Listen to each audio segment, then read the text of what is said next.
CM Siddaramaiah ಪುತ್ರ ಯತೀಂದ್ರ ಅವರು ಇಂಧನ ಇಲಾಖೆಯಲ್ಲಿ ಹಸ್ತಕ್ಷೇಪ ಮಾಡ್ತಿದ್ದಾರೆ ಅನ್ನೋ ಕಾರಣಕ್ಕೆ ಬೇಸರಗೊಂಡ ಸಚಿವ ಜಾರ್ಜ್ ರಾಜೀನಾಮೆಗೆ ಮುಂದಾಗಿದ್ರು ಅನ್ನೋ ಸುದ್ದಿ ಸಂಚಲನ ಸೃಷ್ಟಿಸಿದೆ.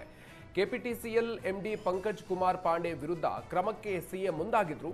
ಈ ಬಗ್ಗೆ ಸಿಎಂ ನಿವಾಸಕ್ಕೆ ಹೋಗಿ ಸಿದ್ದರಾಮಯ್ಯನವರನ್ನ ಪ್ರಶ್ನಿಸಿದ್ದ ಸಚಿವ ಜಾರ್ಜ್, ನನಗೆ ಗೊತ್ತಿಲ್ಲದಂತೆ ನನ್ನ ಇಲಾಖೆಯ ಅಧಿಕಾರಿಗಳ ವಿರುದ್ಧ ಕ್ರಮ ಯಾಕೆ ಅಂತ ಬೇಸರ ವ್ಯಕ್ತಪಡಿಸಿದ್ರಂತೆ. ಅಷ್ಟೇ ಅಲ್ಲ, ಕಳೆದ ವಾರ ಸಿಎಂ ಭೇಟಿಯಾಗಿ ರಾಜೀನಾಮೆ ನೀಡೋದಕ್ಕೆ ಮುಂದಾಗಿದ್ರಂತೆ. ಈ ವಿಚಾರ ವಿಧಾನಸಭೆಯಲ್ಲೂ ಕೂಡ ಪ್ರಸ್ತಾಪ ಆಯಿತು.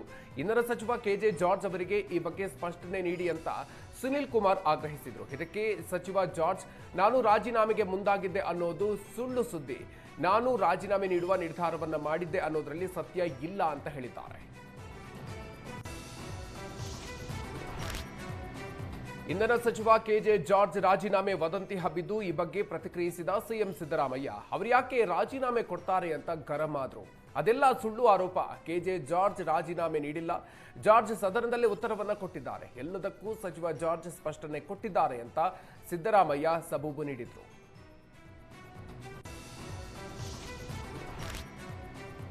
ಸಚಿವರ ಖಾತೆಯಲ್ಲಿ ಸಿಎಂ ಪುತ್ರ ಯತೀಂದ್ರ ಹಸ್ತಕ್ಷೇಪ ವಿಷಯಕ್ಕೆ ಮಾಜಿ ಸಚಿವ ರೇಣುಕಾಚಾರ್ಯ ಪ್ರತಿಕ್ರಿಯಿಸಿದ್ದು, ಯತೀಂದ್ರ ವಿರುದ್ಧ ಕಿಡಿಕಾರಿದ್ದಾರೆ. ಯತೀಂದ್ರ ಸಿದ್ದರಾಮಯ್ಯ ಸೂಪರ್ ಸಿಎಂ ಆಗಿ ಕೆಲಸ ಮಾಡ್ತಾ ಇದ್ದಾರೆ. ಇಡೀ ಸರ್ಕಾರವನ್ನ ಕಂಟ್ರೋಲ್ ಮಾಡ್ತಾ ಇರೋದು ಸಿದ್ದರಾಮಯ್ಯ ಸುಪುತ್ರ ಯತೀಂದ್ರ. ಎಲ್ಲಾ ಇಲಾಖೆಗಳಲ್ಲಿ ಹಸ್ತಕ್ಷೇಪ ಮಾಡ್ತಾ ಇರೋದ್ರಿಂದ ಎಲ್ಲರೂ ಬೇಸತ್ತು ಹೋಗಿದ್ದಾರೆ. ಸಿದ್ದರಾಮಯ್ಯ ಸಿಎಂ ಸ್ಥಾನಕ್ಕೆ ರಾಜೀನಾಮೆ ನೀಡೋ ಪ್ರಸಂಗ ಬಂದ್ರೆ ಮಗನನ್ನ ಡಿಸಿಎಂ ಮಾಡಬೇಕು ಅಂತ ಷಡ್ಯಂತ್ರ ನಡೀತಾ ಇದೆ ಅಂತ ರೇಣುಕಾಚಾರ್ಯ ಆರೋಪಿಸಿದ್ರು.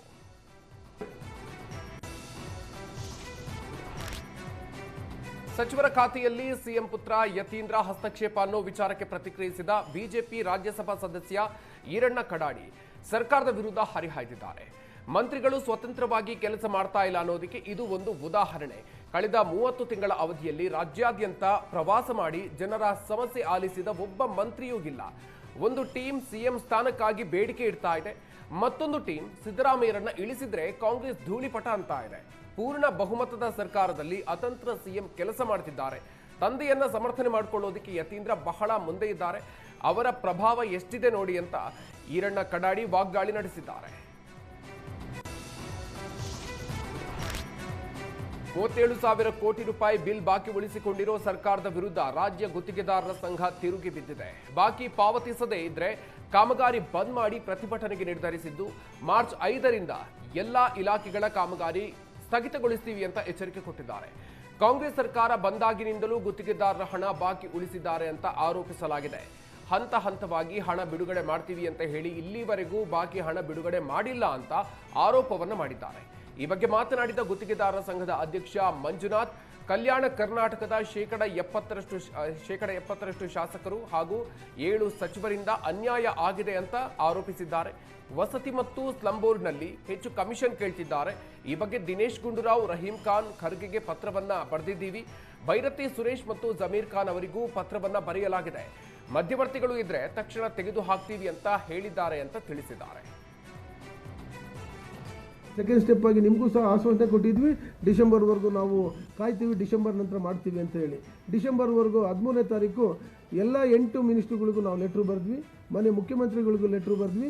ಅದಾದಮೇಲೆ ಚೀಫ್ ಸೆಕ್ರೆಟರಿಗೂ 100 ಪುಟಗಳದ್ದು ಸೇರಿಸ್ಬಿಟ್ಟು ಲೆಟ್ರು ಬರೆದ್ವಿ. ಇದು ನಂತರ ಇದೇನಾಯಿತು ಅಂದರೆ, ಅಲ್ಲಿಂದ ನಾವು ಎಲ್ಲ ಮಿನಿಸ್ಟ್ರುಗಳಿಗೂ ಲೆಟ್ರು ಬರೆದಂಥ ಸಂದರ್ಭದಲ್ಲಿ ಭಾಳ ಸ್ನೇಹಿತರೆ, ಭಾಳ ವಿಪರ್ಯಾಸ ಸಂಗತಿಗಳಿವೆಲ್ಲ ನಿಮ್ಮ ಹತ್ರ ಏನಾಗ್ತಿದೆ ನೋಡಿ. ಈಗ JJM ಮುಖ್ಯವಾಗಿ ಏನು ಗೊತ್ತಾ, PRD ಮಿನಿಸ್ಟ್ರು, ನಮ್ಮಲ್ಲಿ 3 ಜನ ಮಿನಿಸ್ಟ್ರುಗಳು, 3 ಜನ ಇಲಾಖೆಗಳು ನಮಗೆ ಕರೆಕ್ಟಾಗಿ ಸ್ಪಂದಿಸ್ತಿರೋದು. ಒಂದು ಜಾರಕಿಹೊಳಿ ಸಾಹೇಬರು, 2 DCM ಸಾಹೇಬರು BBMPಗೆ ಚೆನ್ನಾಗಿ ಸ್ಪಂದಿಸ್ತಿದ್ದಾರೆ. 3 ವರ್ಷ ಇರ್ತಕ್ಕಂಥ ಪೆಂಡಿಂಗ್ ಬಿಲ್ಲು 1 ವರ್ಷಕ್ಕೆ ತಂದಿದ್ದಾರೆ. ಆದರೆ ಅವ್ರದ್ದು ಇನ್ನೊಂದು ಇಲಾಖೆ ಇರ್ತಕ್ಕಂಥ ನೀರಾವರಿ ಇಲಾಖೆಯಲ್ಲಿ ಸುಮಾರು 13,000 ಕೋಟಿ ಇದೆ. ಅದಕ್ಕೂ ಸಹ ಇದೇ ಇಂಟ್ರೆಸ್ಟ್, BBMP ತೋರಿಸಿದ ಇಂಟ್ರೆಸ್ಟೇ ಅದಕ್ಕೂ ಸಹ ತೋರಿಸ್ಬೇಕು, ನೀರಾವರಿ ಇಲಾಖೆಗಳಿಗೂ ತೋರಿಸ್ಬೇಕು ಅಂತ ಖರ್ಗೆ ಸಾಹೇಬ್ರಿಗೆ ಲೆಟ್ರು ಬರೆದ್ವಿ. ಖರ್ಗೆ ಸಾಹೇಬರು ಇಲಾಖೆ ಮೊದಲು ಒಂದು ಸ್ವಲ್ಪ ವ್ಯತ್ಯಾಸ ಇತ್ತು, ಈಗ ಉತ್ತಮಿಸ್ತಿದ್ದಾರೆ. ಖರ್ಗೆ ಸಾಹೇಬರು ಇಲಾಖೆಯಲ್ಲಿ ಯಾವುದೇ ಥರವಾದ ಈ ಥರ ಏನು ಇದಾಗ್ತಿಲ್ಲ.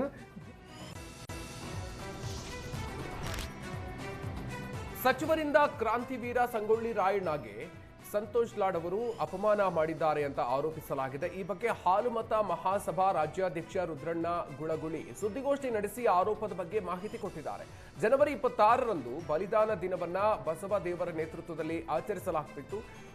ಈ ವೇಳೆ ರಾಯಣ್ಣನ ಭಾವಚಿತ್ರಕ್ಕೆ ಪುಷ್ಪ ನಮನ ಸಲ್ಲಿಸೋದಕ್ಕೆ ಲಾಡ್ಗೆ ಶ್ರೀಗಳು ಮನವಿ ಮಾಡಿದ್ರು.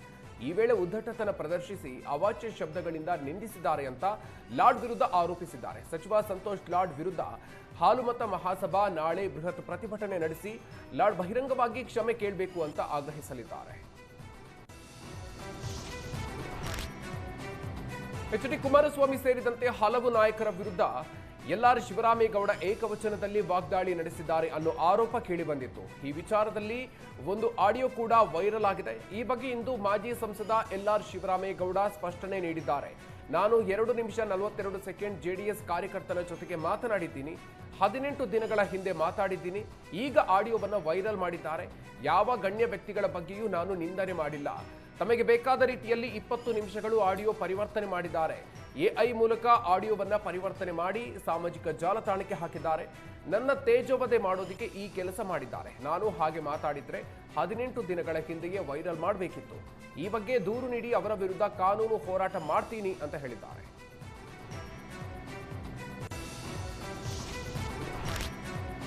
ಚಿನ್ನ ಮತ್ತು ಬೆಳ್ಳಿ ಬೆಲೆ ಅಕ್ಷರಶಃ ಗಗನ ಮುಟ್ಟಿದೆ. 100 ಗ್ರಾಂ ಚಿನ್ನದ ಬೆಲೆಯಲ್ಲಿ ಬರೋಬ್ಬರಿ 12,550 ರೂಪಾಯಿನಷ್ಟು ಏರಿಕೆಯಾಗಿದೆ. ಚಿನ್ನದ ಬೆಲೆ ಮೊದಲ ಬಾರಿಗೆ 16,000 ರೂಪಾಯಿ ಗಡಿ ದಾಟಿದೆ.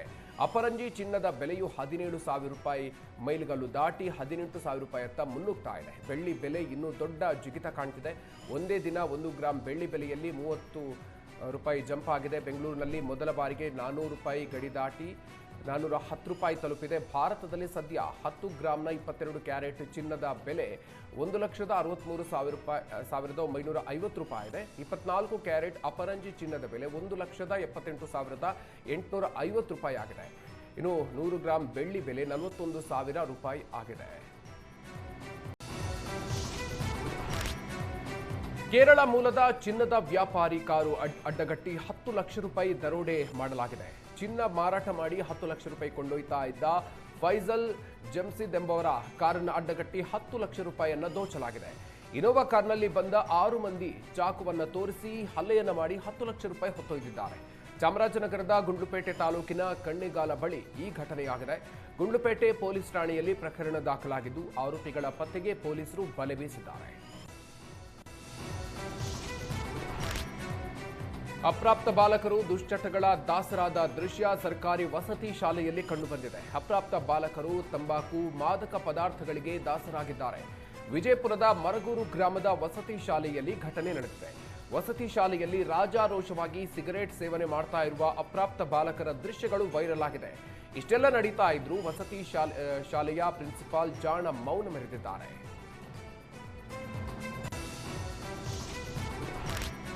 ಶಿವಮೊಗ್ಗ ನಗರದಲ್ಲಿ ಹಾಲಿನ ಪ್ಯಾಕೆಟ್ ಕಳವು ಪ್ರಕರಣ ಬೆಳಕಿಗೆ ಬಂದಿದೆ. ಶಿಮುಲ್ ಸಿಬ್ಬಂದಿ ಹಾಲಿನ ಕ್ರೇಟ್ ಇಳಿಸಿ ಹೋದ ನಂತರ ಹಾಲಿನ ಪ್ಯಾಕೆಟ್ ಕದ್ದೊಯ್ದಿದ್ದಾರೆ. ಶಿವಮೊಗ್ಗ ನಗರದ ಸವಳಂಗ ರಸ್ತೆಯ ನಂದಿನಿ ಹಾಲಿನ ಪಾಯಿಂಟ್ನಲ್ಲಿ ಈ ಘಟನೆಯಾಗಿದೆ. ಎಲೆಕ್ಟ್ರಿಕ್ ಬೈಕ್ನಲ್ಲಿ ಬಂದಂತಹ ಯುವಕ ಕೃತ್ಯ ಎಸಗಿದ್ದು ಸಿಸಿ ಕ್ಯಾಮೆರಾದಲ್ಲಿ ಸೆರೆಯಾಗಿದೆ. ಹಾಲಿನ ಕ್ರೇಟ್ನಿಂದ ಹಾಲಿನ ಪ್ಯಾಕೆಟ್ ತೆಗೆದು ಬೈಕ್ನಲ್ಲಿ ಇರಿಸಿ ಪರಾರಿಯಾಗಿದ್ದಾನೆ.